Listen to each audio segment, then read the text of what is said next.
ቪዲዮ ትሰራለህ፣ የፈለከውን ያህል ቪዲዮ አያገኝህም? ወይም ደግሞ ሰዎች ለምንድነው የኔን ቪዲዮ እስከመጨረሻ የማዩት ብለህ ጠይቀህ ታውቃለህ? ብዙዎቻችን ስህተት የምንሰራው ሰዎች እኔን ለማየት ይመጣሉ ብለን ስናስብ ነው። እውነታው ግን ፈጽሞ አይደለም። ተመልካቾች ወደ አንተ ቪዲዮ የሚመጡት የራሳቸውን ፍላጎት ፍለጋ ነው እንጂ አንተን ለማየት ፈጽሞ አይደለም።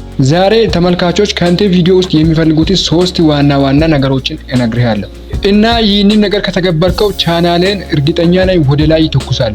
3ቱንም ነገር በሚገባላችሁ መልኩ ብሬክ ዳውን አድርጌ ላሳያችሁ። ወደ ቪዲዮ።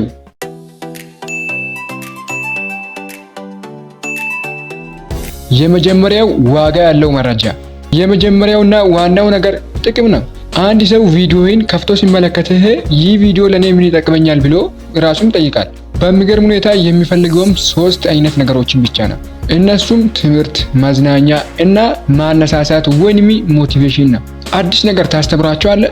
ለምሳሌ ምግብ እንዴት እንደሚበሰል ወይንም እንዴት ቪዲዮ ኤዲት እንደሚደረግ፣ የቀን ውሎ ድካማቸውን እንዲረሱና እንዲስቁ ታደርጋቸዋለህ። አሁን ካሉበት የተሻለ ነገር እንዲሰሩና እንዲበረታቱ ታደርጋቸዋለህ። እነዚህን 3ቱም ነገሮች የሚታሟላ ከሆነ ቪዲዮውን አይቶ ላይክ አድርጎ የሚሄደውን ተመልካች ሳይሆን ሰብስክራይብ አድርጎ በየጊዜው ቪዲዮ ስትለቅ ጠብቆ የሚያይ ኦዲየንስ ትገነባለህ።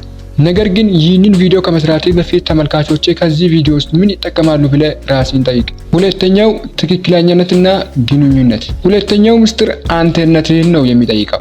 መቼም ሰዎች ሮቦትን ማየት አይፈልጉም፣ አንተን ነው ማየት የሚፈልጉት።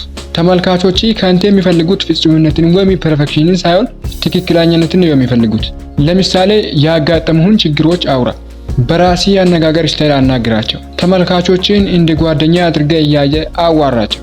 ተመልካቾች የሚከተሉት ቪዲዮን ሳይሆን የቪዲዮን ባለቤት ነው።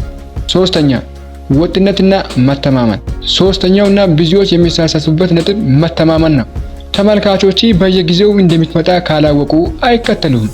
ለምሳሌ ቃልህን ጠብቅ። በሳምንት 2 ቪዲዮ ለቃለሁ ካልክ ያንን አድርግ።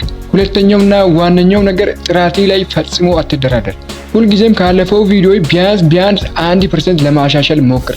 በአጭሩ ተመልካቾች ከቪዲዮ የሚፈልጉት የሚማሩትን ነገር፣ የሚቀርቡትን ሰው እና የሚተማመኑበትን ምንጭን ነው። በቀላሉ እነዚህን 3ቱንም ነገሮች በቪዲዮዎች ላይ የሚታሟላ ከሆነ ስኬት በደጅ ነው። ይህንን ቪዲዮ ከወደዳችሁ ላይክ አድርጉት። በየጊዜው እንደዚህ ጠቃሚ መረጃ እንዲደርስላችሁ ከፈለጋችሁ ሰብስክራይብ በተንን መጫን እንዳትረሱ።